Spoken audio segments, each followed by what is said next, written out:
देखो गांव में जो हमने देखा है, गाय का दूध गाय का घी खाते थे, सीधे बाजरा और चना की रोटी खाते थे, 2.5 लीटर 5 लीटर घर में माठा सबके होता था, मठा, और ऐसा बल होता था कि देखने लायक शरीरों में रहता था। हमने देखा है अपने पिता परिवार आदि को, कभी कोई निषिद्ध पदार्थ मतलब प्याज लहसुन का भी प्रवेश नहीं था, क्योंकि ऐसे को लोग, तो जिन लोगों को यह दिमाग में बैठ गया है कि मांस भक्षण करने से ही शरीर पुष्ट होगा, तो मैं प्रार्थना करता हूं चर्बी बढ़ सकती है, लेकिन तुम्हारे अंदर मनोबल उस कोटि का नहीं होगा, क्योंकि दूसरे की हिंसा करके अपने शरीर का पोषण करने वाला बलवान नहीं हो सकता। बलवान होता दूसरे की रक्षा करके, अपने को कष्ट में रख करके, फिर वो महाबलवान होता है। कुछ दिन की बात है, इसके बाद फिर वो काम में नहीं आता शरीर, क्योंकि इस तरह से जो हम अधर्माचरण करेंगे वो आगे जाके बुढ़ापे में शरीर ऐसा फैल जाएगा कि लघुशंका और सोच के लिए भी सहयोग की जरूरत पड़ेगी। फिर पहलवानी किस काम की अगर हमें किसी और का सहयोग लेना पड़े। पवित्र भोजन, पवित्र आचरण और समाज सेवा। समाज सेवा में पशु पक्षी भी आते हैं। हमारे यहाँ पशु पक्षियों की भी पूजा की गई है, सब में भगवान की भावना की गई। आज जो हमारी समाज में मांस भक्षण चल गया है, चाहे तलवार की नोक पर गाय का मांस चखाया जाता था धर्म भ्रष्ट करने के लिए, आज पैसा लगाकर खाते हो, पूछते हो कहां का है। कैसी बुद्धि भ्रष्ट होती चली जा रही। हम उस धर्मावलंबी हैं, धर्म पे चलने वाले हैं, जहां गर्दन कटवा दी गई है पर चखा नहीं है। ये जो विदेशी जन आए थे, जो अधर्मावलंबन करने वाले आए थे, वो तलवार की नोक पर तो कटवा दी गर्दन, लेकिन गाय का मांस नहीं चखा। आप देश विदेश जाते हो, जो आपको मांस मिलता है वो आप पूछते हो क्या किसका है, बस खा लेते हैं। तो हमें लगता है कि इससे हम बचे, दूसरे जीवों की हिंसा से बचे। अब हमारे पास तो उत्तर यही होगा, दूसरे जीवों की हिंसा से बचे, मदिरा पान से बचे, व्यभिचार से बचे, माता पिता परिवार की सेवा की भावना रखें और व्यायाम आदि करके अपने शरीर को पुष्ट रखें, तो राष्ट्र सेवा समाज सेवा सब होगी।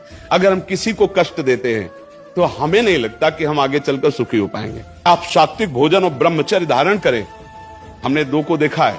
कानपुर में एक नामी पहलवान थे, मांस भक्षण करते थे। वो गांव का एक आदमी जो केवल दूध घी खाता था, वो उनसे सवाव थे शरीर में, और देर न लगा 5 मिनट में पछाड़ दिया तो रो रहे थे बैठ करके। देखो ब्रह्मचर्य में एक अपार शक्ति, ब्रह्मचर्य का जो स्वरूप है वो महाबल संकल्प युक्त होता है। हमें लगता है अगर ब्रह्मचारी रहा जाए तो संकल्प से जो बल प्रकट होगा वो किसी को भी परास्त कर सकते हो। संकल्प का बहुत बड़ा बल होता है, और जो कामी पुरुष होता है, भोगी पुरुष होता है, संकल्पहीन होता है, उसके संकल्प में बल नहीं होता। तो हमें लगता है समाज को शिक्षा देनी चाहिए, खुद ऐसे आचरण करने चाहिए कि हम मांस भक्षण न करें, हम किसी को कष्ट न दें, हम नमक रोटी भले खाएं, दूध घी खाएं और उससे अपने को पुष्ट रखें ब्रह्मचर्य के द्वारा, तो प्रकाश हो सकता है। नहीं 4 दिन का भैया ये शरीर है, 4 दिन का समझो, इसके बाद जो गति होगी तो हमें अंतिम परिणाम, विद्वान वही बुद्धिमान वही जो फाइनल को देखे। हमारे शरीर को कोई काटे तो कष्ट होगा ना, तो किसी भी जीव को वैसे ही अपना शरीर प्यारा है। आप बकरा है, मुर्गा है, किसी भी जीव को दुनिया करे, आप हमारे पास आए, हम आपको जो बता रहे, किसी भी जीव को कष्ट देना हमारे ऊपर पाप लग रहा है, उसे भोगना पड़ेगा। इसलिए हम तो प्रार्थना करते हैं हाथ जोड़कर कि आप मदिरा मत पियो, मांस मत खाओ, पराई माता बहनों से व्यभिचार मत करो, संयम और धर्म का पालन करो, तो सुखी रहोगे।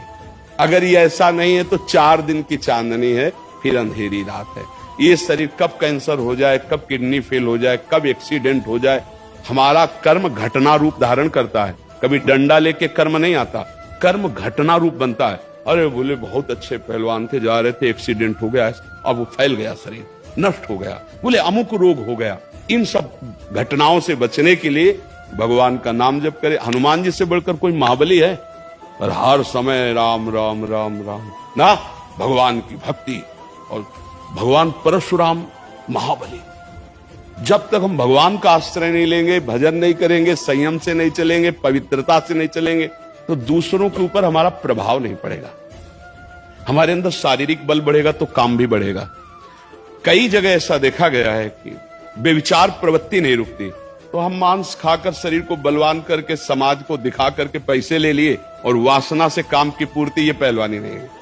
हमारे देश के लिए हमारा शरीर किस काम में आया? भरण पोषण करने के लिए अगर हम पहलवानी करें, कुश्ती करके पैसा, वो तो एक जीवन यापन के लिए, देश के लिए हम क्या कर रहे हैं? तभी देश के लिए कर सकते हैं जब हम किसी को कष्ट ना पहुंचाएं, तो दूसरे का हित होगा, मंगल होगा। तो हमें लगता है ब्रह्मचर्य, आहार पर संयम और किसी भी माता बहन की तरफ व्यभिचार दृष्टि नहीं, अपने बुजुर्गों की सेवा, अगर ऐसी शिक्षा समाज में दी जाए तो आपका भी जीवन धन्य है और हमारे समाज का भी जीवन धन्य है।